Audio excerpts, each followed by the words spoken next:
이는 내가 그의 아들 중에서 한 왕을 보았느니라 하시는지라. 사무엘이 이르되 내가 어찌 갈 수 있으리이까. 사울이 들으면 나를 죽이리이다니. 여호와께서 이르시되 너는 암송아지를 끌고 가서 말하기를 내가 여호와께 제사를 드리러 왔다 하고 이새를 제사에 청하라. 내가 내게 행할 일을 가르치리니 내가 내게 알게 하는 자에게 나를 위하여 기름을 부을지니라. 사무엘이 여호와의 말씀대로 행하여 베들레헴에 이르매 성읍 장로들이 떨며 그를 영접하여 이르되 평강을 위하여 오시나이까. 이르되 평강을 위함이니라. 내가 여호와께 제사하러 왔으니 스스로 성결하게 하고 와서 나와 함께 제사하자 하고 이새와 그의 아들들을 성결하게 하고 제사에 청하니라. 그들이 오매 사무엘이 엘리압을 보고 마음에 이르기를 여호와의 기름 부으실 자가 과연 주님 앞에 있도다 하였더니 여호와께서 사무엘에게 이르시되 그의 용모와 키를 보지 말라.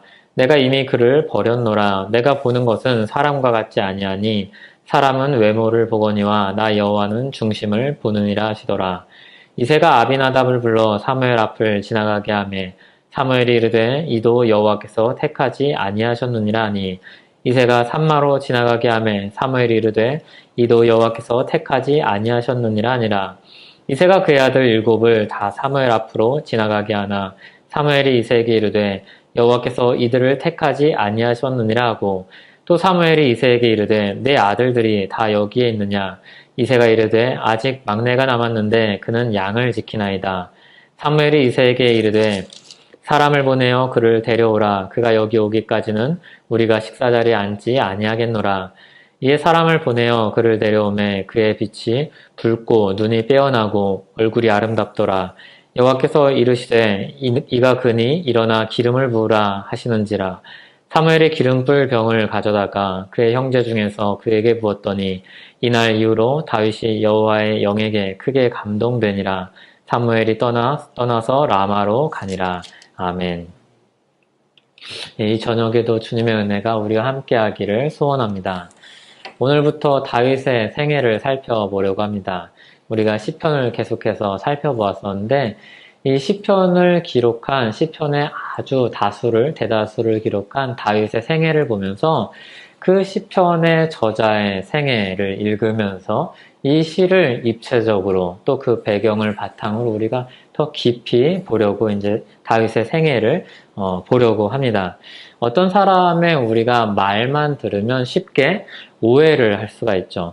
근데 그 사람이 살아온 생애와 이 사람의 인격이 어떤지를 알면 우리가 그 사람이 하는 말을 보다 분명하게 알 수 있고 오해하지 않을 수가 있습니다.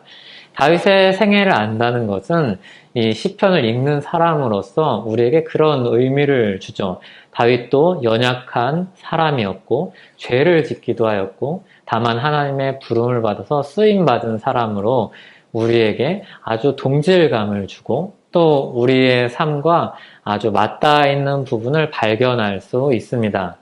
오늘은 다윗이 사무엘을 통해서 기름 부음 받는 장면을 함께 보도록 하겠습니다. 다윗이 왕으로 부름받기 전에 사울이 우리가 잘 아는 대로 이스라엘을 통치하고 있었습니다. 하지만 이 사울이 자기 마음대로 통치를 하면서 하나님이 이 사람을 버리시죠. 그리고 사울이 몰락할 때 가장 부각되는 모습을 보면 능력이 없다기보다는 불순종하는 모습을 보게 됩니다. 때로는 전쟁에 이기기도 하지만 그 전쟁을 이기는 것을 자기 유익으로 삼고 자기 영광으로 삼는 모습을 보게 됩니다. 그리고 이렇게 하나님을 섬기지 않던 사울이 하나님께 버림을 받고 이제 하나님은 다른 한 왕을 보셨다고 말씀을 하시죠. 새로운 왕을 하나님이 세우시는데 우리가 잘 아는 다윗입니다. 하나님이 새로운 왕을 사무엘에게 세우시겠다고 말씀하십니다. 사울로 인해서 슬픔에 빠져 있지 말고 왕에게 기름 부을 준비를 하고 나서라고 이야기를 합니다. 목적지는 이새의 집입니다. 베들레헴 사람 이새의 집으로 가서 그 아들 중에 하나님이 한 왕을 보셨는데 그 왕에게 기름을 부으라고 말씀을 하십니다. 맨 처음에 사무엘이 이 이야기를 들을 때 선뜻 가지 못하고 두려워합니다. 이거는 그 당시 사울이 얼마나 몰락했는지 우리가 비추어 볼 수가 있습니다. 사울이 왕을 세우러 간다는 말을 들으면 사무엘을 죽일 것 같다는 그런 부담감을 가지죠. 사무엘이 이 말을 하면 자신의 목숨이 위태로울 거라는 생각을 갖고 있죠. 그러니까 사무엘이 사울을 바라볼 때 평소에 이제 마주치고 이야기라고 만날 때 사울이 자기 외에 다른 왕을 세운다는 것이 위협이 된다는 것을 알고 자기를 충분히 죽일 만큼 사울이 변해 있다는 것을 사무엘이 느끼고 압니다. 그래서 새로운 왕을 세우러 간다는 게 굉장히 하나님의 명령임에도 사무엘이 그렇게 하나님의 명령을 잘 따르는 충성스러운 사람이었음에도 두려움을 느끼고 하나님께 말씀을 드리죠. 그러자 하나님이 사무엘이 대외적으로는 제사를 드리는 일로 방문을 하도록 말씀을 하십니다. 그리고 암송아지를 준비해서 끌고 가서 제사를 드리러 왔다고 말하라. 그리고 이새가 제사에 참여하도록 하라. 그리고 내가 세울 왕을 만나면 알려주겠다. 그러면 기름을 부으면 된다. 이렇게 절차를 말씀해 주시죠. 여기 이 말씀에 보면 다윗을 세우는 과정 전체가 하나님이 행하신 일이라는 것을 우리가 보게 됩니다. 그 주도권이 철저하게 하나님께 있음을 알게 됩니다. 심지어 사무엘도 이 일에 있어서 어떤 조언도 어떤 역할도 하고 있지 않고 수동적으로 하나님이 하신 말씀을 따라서 이 일을 행하고 있음을 우리가 보게 됩니다. 3절을 보면 하나님이 말씀을 하십니다. 내가 내게 행할 일을 가르치리니 내가 내게 알게 하는 자에게 나를 위하여 기름 부을지니라. 여기 1인칭으로 말씀을 하는 것이 3개나 반복이 되죠. 내가, 하나님이 일을 하십니다. 그리고 나를 위하여 기름을 부으신다고 말씀을 하시죠.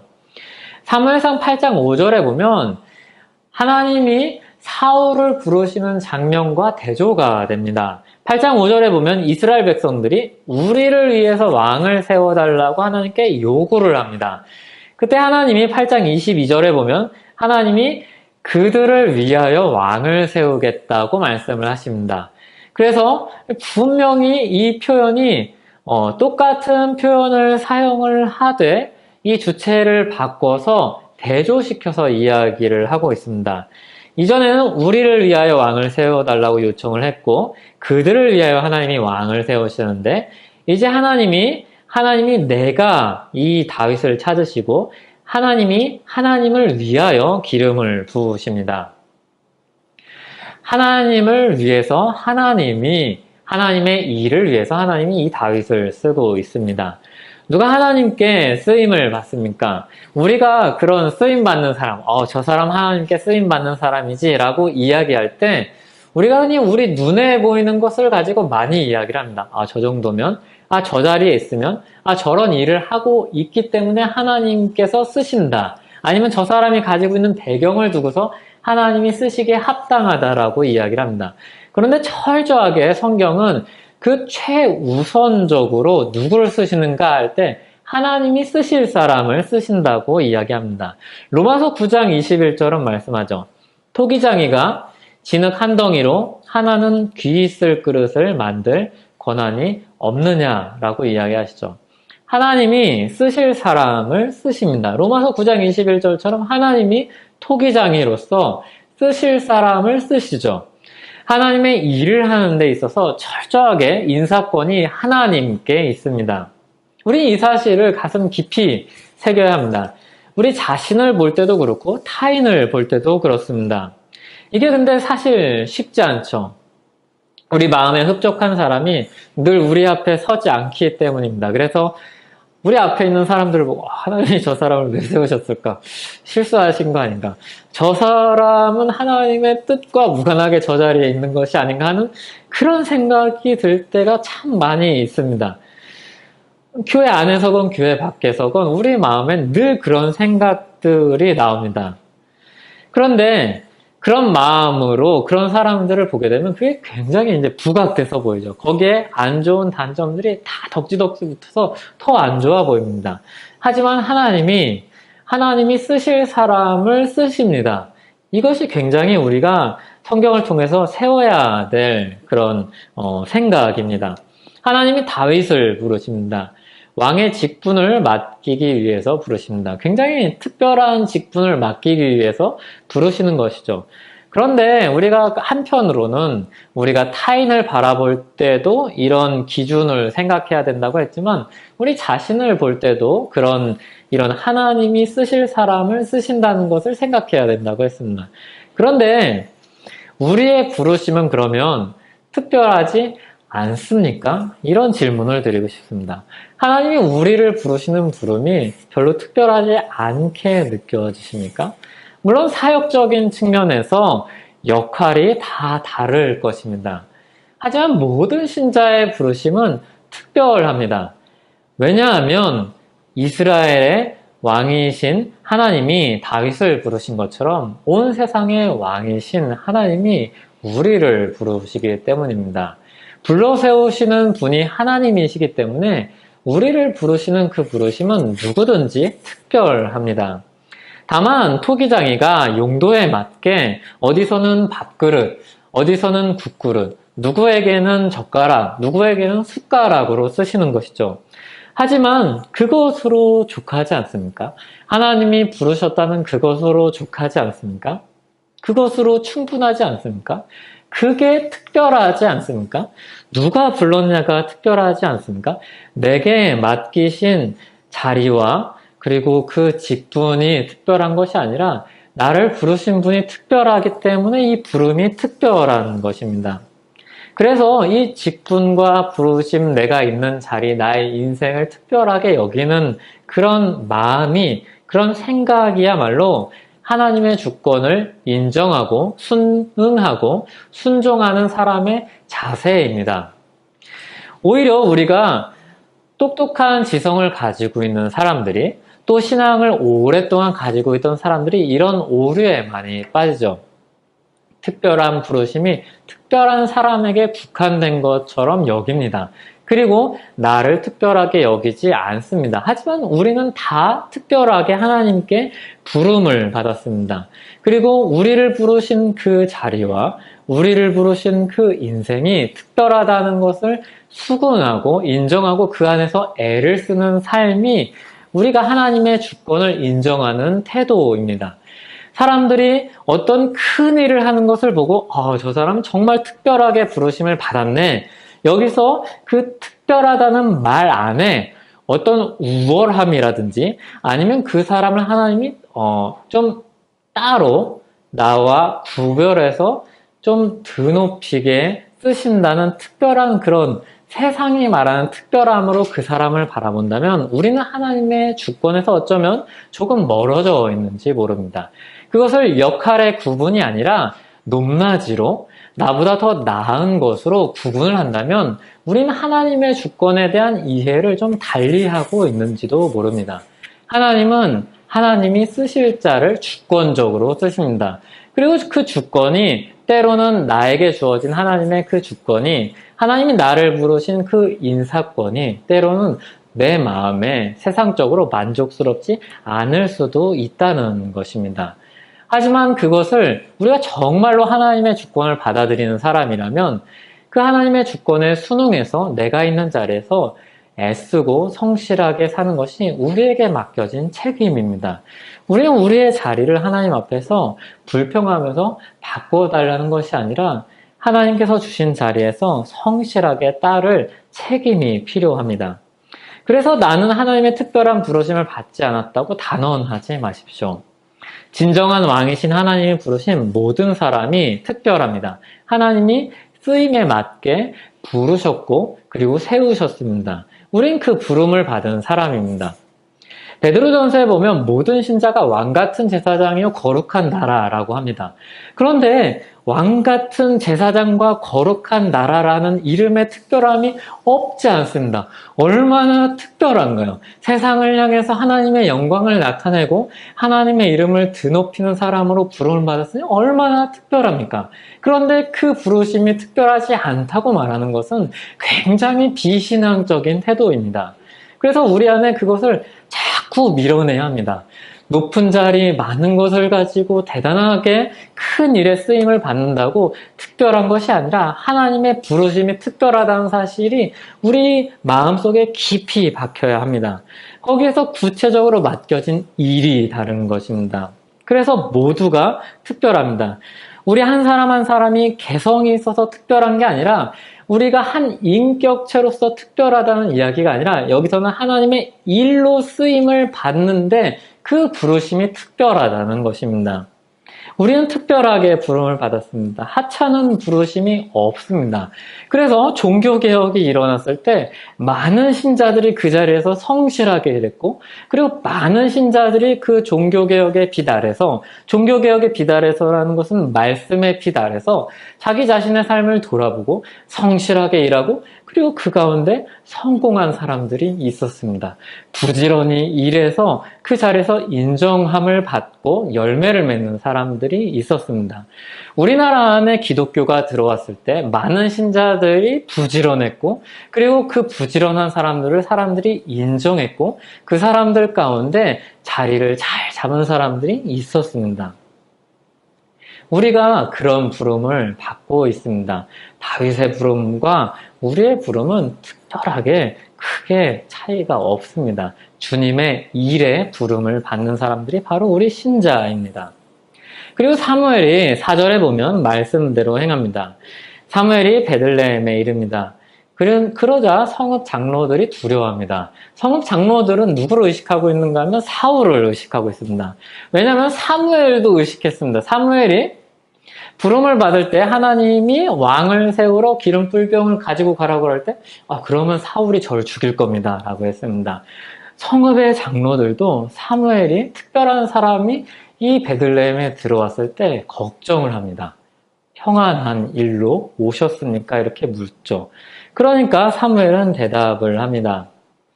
평강을 위해서 왔다고 인사를 합니다. 제사하러 왔다고 이야기를 합니다. 그냥 평상의 일로 왔다고 이야기를 하죠. 그리고 대신 이새와 그의 아들들을 제사에 청합니다. 그리고 제사에 참여하기 위해서 자신들을 성결하게 하고 오라고 이야기를 하죠. 사무엘이 이새의 아들들을 하나씩 만납니다. 처음 만난 사람이 엘리압입니다. 보니까 너무너무 좋습니다.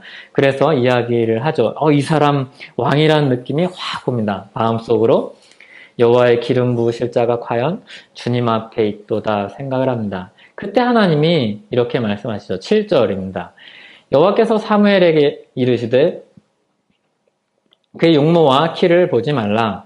내가 이미 그를 버렸노라. 내가 보는 것은 사람과 같지 아니하니 사람은 외모를 보거니와 나 여호와는 중심을 보느니라 하시더라. 여기 재밌는 표현이 있습니다. 하나님이 이미 그를 버렸다 말씀하신다. 취하신 적이 없는데 버렸다고 이야기하십니다. 그런데 이 말과 그리고 이 맥락에서 보면 이것은 사울을 빗대어서 이야기하는 겁니다. 사울이 사람들이 보기에 용모와 키가 굉장히 그럴듯하고 좋은 사람이었습니다.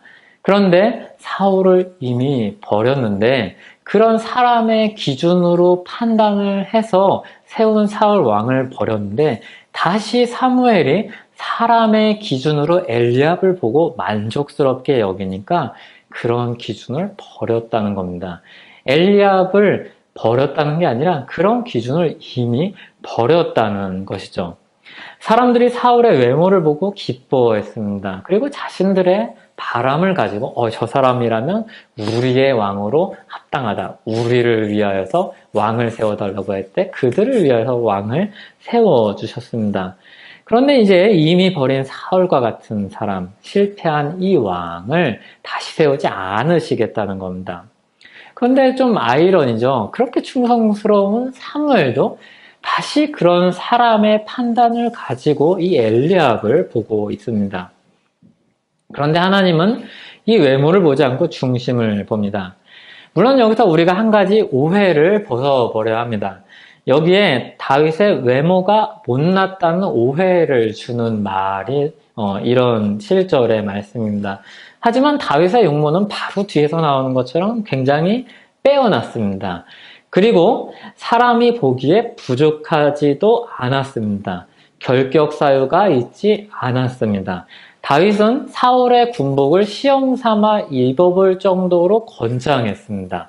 사울이 굉장히 체격이 좋은 사람이었는데, 키도 큰 사람이었는데, 다윗이 싸우러 왔을 때 젊은 나이였음에도 그 군복을 입혀볼 정도로 체격이 어느 정도 됐습니다.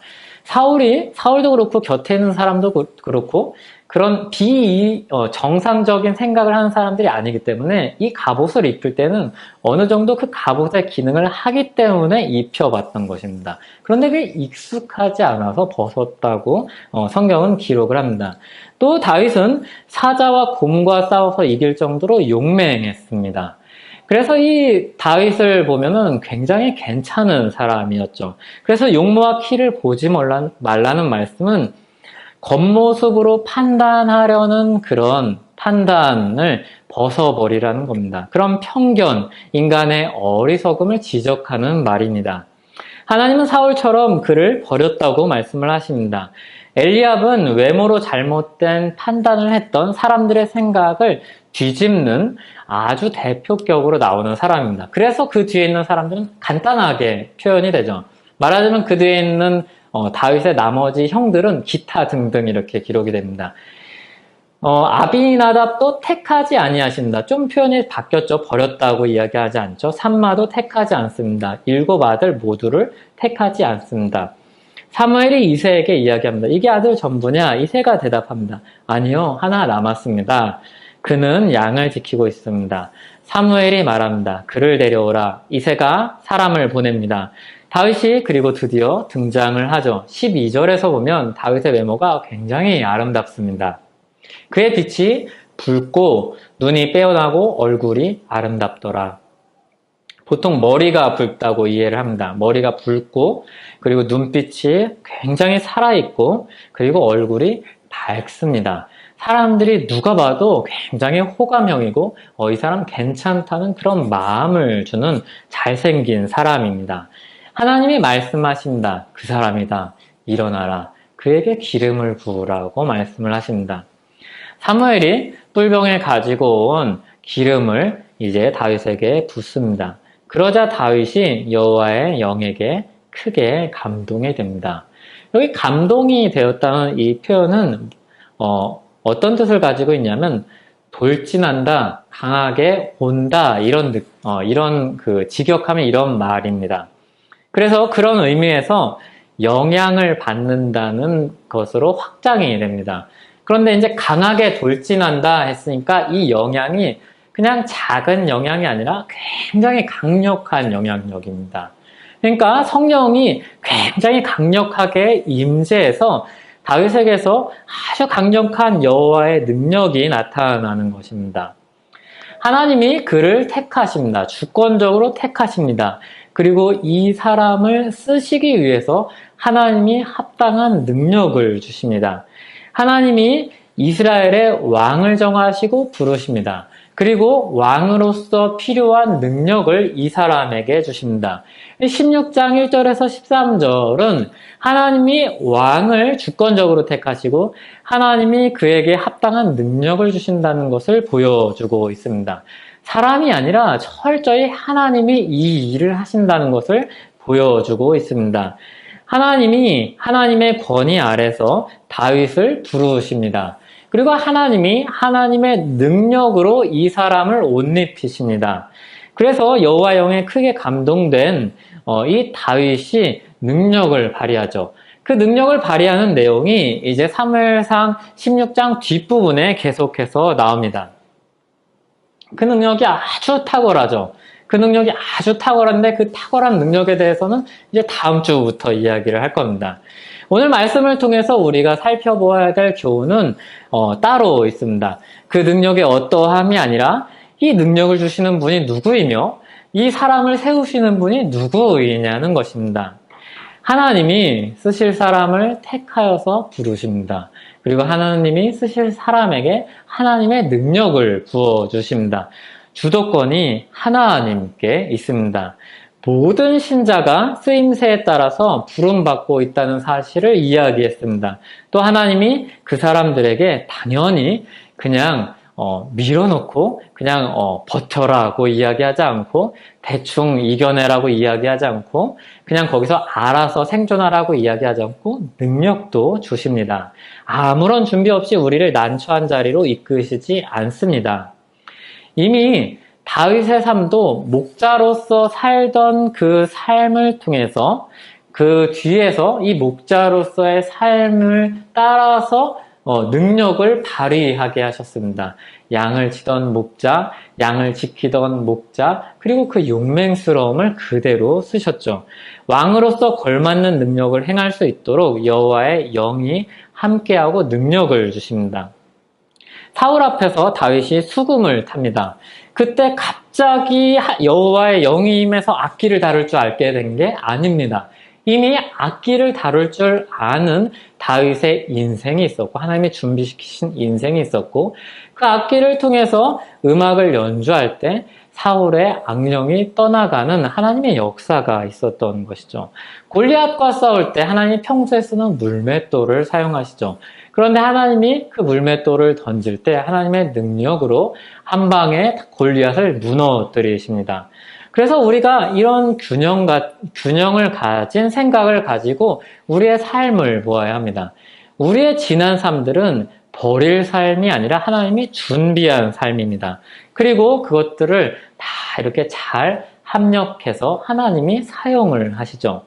하나님이 모세를 부르시기 전에 그를 훈련시키셨습니다. 이스라엘을 인도할 자로서 법을 배우게 하셨고 광야에서 인생을 살게 하셨고 그리고 거기서 아내를 만나게 하셨고 조언자를 만나게 하셨습니다.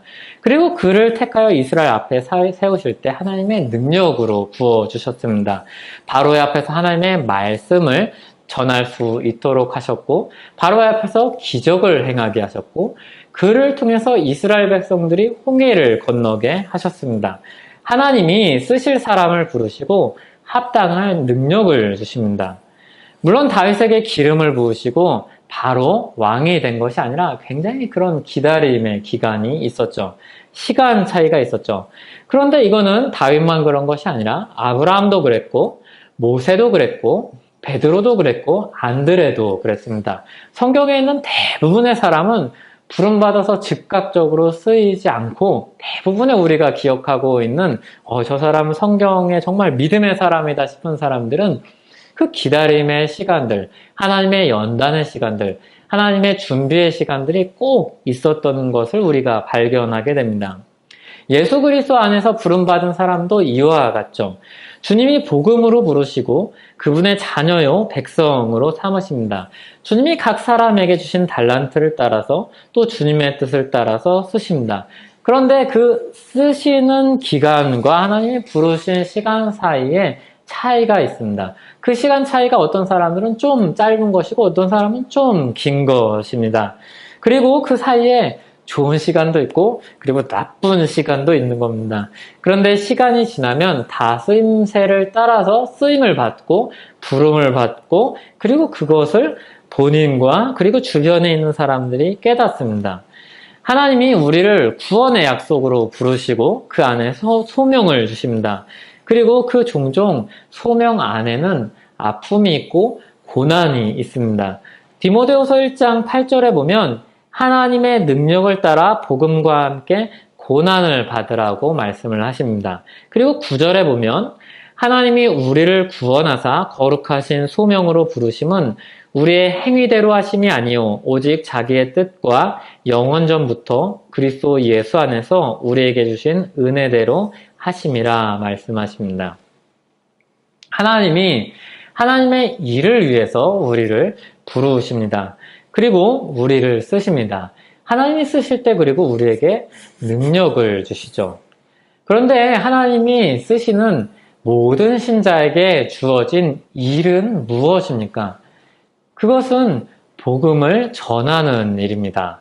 복음을 전하고 그냥 한 사람에게 이렇게 하면 구원을 얻습니다. 이렇게 예수님을 믿으면 천국 갑니다. 라고 이야기하는 것이 전부가 아니라 그 복음 안에 담긴 하나님의 사랑과 자비와 또 우리의 죄의 비참함을 다 드러내고 그 안에서 복음의 초청을 사람들에게 들려주며 그리고 그 복음의 초청으로 교회 안으로 주님의 부르신 사람들의 공동체인 교회 안으로 부름을 받게 하시며 그 안에서 예배하는 공동체로 불러서 모든 사람들이 모든 신자가 하나님께 영광 돌리는 일로 부름을 받습니다. 그래서 우리가 하나님의 일이다라고 이야기를 할 때 그냥 우리가 흔히 이야기하는 선교를 전부라거나 아니면 선교가 하나님의 특별한 일로만 보는 일을 우리가 접고 거기서 더 폭넓게 우리에게 주어진 직업과 우리에게 주어진 삶과 우리에게 주어진 사람들과의 관계 전부를 통틀어서 보면서 주님께 이 모든 것을 통해서 영광 돌리는 게 하나님의 일이라는 것을 우리가 생각해야 합니다. 그래서 이런 게 하나님의 일이라는 것을 생각하고 이 일이 모든 신자에게 주어졌다는 것을 생각할 때 우리가 모든 신자가 사모해야 될 능력이 있다면 그 능력은 무엇보다도 거룩함입니다. 하나님 앞에서 우리가 가장 사모해야 될 일이 있다면 그것은 바로 거룩함입니다. 다윗이 어떻게 철저하게 하나님께 부름받아서 하나님의 마음에 합한 사람으로서 쓰임 받았는가 하면 이 사람이 부족함이 있었지만 이 사람이 죄도 졌지만 이 사람이 실수도 했지만 이 사람은 거룩함에 대한 아주 강력한 추구함이 있었습니다. 그래서 하나님께 구할 때 하나님 내 안에 있는 성령을 떠나지 말게 하여 달라고 하나님 내 안에 있는 군사력을 빼앗지 말게 해달라고 구하지 않고 하나님 내 안에 있는 지력이 떨어지게 해달라고 간절히 구하지 않고 내 안에 있는 거룩한 영이신 성령이 떠나지 않게 해달라고 구했습니다. 우리가 구할 것은 이것입니다. 하나님께 부름을 받아서 하나님께 쓰임받는 신자라는 생각을 하는데 우리의 생각이 거기까지 미쳤다면 우리가 하나님의 일로 쓰임받는 사람으로서 간절하게 구해야 될 것은 우리가 쓰임받는 그곳에서 필요한 능력이기도 하지만 보다 더 간절히 구해야 될 것은 거룩함입니다. 모든 신자에게 주시는 능력이요. 모든 신자에게 필요한 능력입니다. 그래서 우리가 굽이굽이 복잡다단한 인생을 사는데 우리가 간절히 무엇보다도 구해야 될 것은 성령으로 거룩하게 능력 있게 사는 우리의 삶이 되게 해달라고 우리 모두가 구해야 합니다. 우리는 모두 하나님의 택하심을 받아서 쓰임을 받는 사람입니다. 그리고 주님께 우리 모두 그런 구함으로 나아갔으면 좋겠습니다. 주님 우리를 거룩하게 만들어주시고 거룩하게 써주시옵소서. 쓰임받고 버림받는 사람이 아니라 주님 안에서 영광 돌리고 주님을 영광 돌리고 끝까지 그 안에서 영광스럽게 거룩하게 사는 우리 되게 해달라고 같이 그런 구하는 우리 모두 되기를 소원합니다. 제가 기도하겠습니다. 하나님 아버지, 우리가 다윗의 생애를 통해서 다윗의 부름을 통해서 하나님이 보시는 사람이 누구인가를 보았습니다. 그리고 하나님이 어떻게 부르시고 그리고 어떻게 쓰시는지를 보았습니다. 주님, 우리가 무엇보다 주님의 복음 안에서 부름받은 사람으로서 주님께 쓰임을 받을진데 거룩하게 쓰임받게 하여 주시옵소서. 이방나라 왕들처럼 그냥 잠깐 하나님의 뜻에 따라서 쓰임받고 버림받는 사람이 아니라 주님의 자녀로서 쓰임받게 하여 주시고 주님의 백성으로서 쓰임받게 하여 주시옵소서. 주님 우리 거룩하게 하여 주시옵소서. 우리 연약하고 아버지 우리 죄성 많은 아직도 죄의 짐들을 안고 있는 우리를 거룩하게 하여 주시옵소서. 예수 그리스도의 이름으로 기도하옵나이다. 아멘.